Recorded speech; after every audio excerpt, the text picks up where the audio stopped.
જામનગરની સાધના કોલોની વિસ્તારમાં હાઉસિંગ બોર્ડના M63 અને M64 નંબરના બે બિલ્ડિંગ કે જે અતિ જર્જરિત હાલતમાં છે તે ખાલી કરાવી જમીન ધ્વસ્ત કરવાની કાર્યવાહી હાથ ધરાઈ હતી। આ અંગે સ્થાનિકો દ્વારા ભારે વિરોધ કરી વૈકલ્પિક વ્યવસ્થાની માંગણી કરવામાં આવી હતી, પરંતુ તંત્રએ ભારે પોલીસ બંદોબસ્ત વચ્ચે ડિમોલેશનનું કાર્ય ચાલુ રાખ્યું છે। આ ઉપરાંત તંત્ર દ્વારા આ વિસ્તારમાં આવેલા અન્ય કેટલાક બિલ્ડિંગમાં રહેતા નાગરિકોને તાત્કાલિક અસરથી નોટિસ આપીને જગ્યા ખાલી કરાવાઈ હતી। ગુજરાત હાઉસિંગ બોર્ડ દ્વારા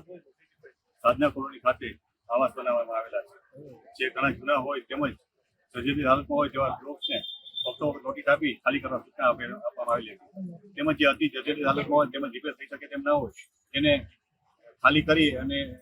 પાડવા માટેની પણ આદેશ કરી દેવામાં આવેલા છે, જેમાં આજરોજ એસટી શાખા દ્વારા હાલે ઉતારવાની કામગીરી ચાલુ કરવામાં આવેલી છે, જેમાં બંને બ્લોક થઈ M56 તેમજ M63 બે બ્લોક થઈ કુલ 24 ફ્લેટ આવેલા છે, જેને હિટાચી મારફત આજે ઉતારવાની કામગીરી ચાલુ કરવામાં આવેલી છે, જેમાં હાઉસિંગ બોર્ડ, મહાનગરપાલિકાની જો ટીમો જોઈએ તો સ્ટેટ, ફાયર, ટીપીઓ, લાઇટ શાખા તેમજ PGVCL શાખા દ્વારા હાલે સપોર્ટમાં કામગીરી ચાલુ કરવામાં આવી છે।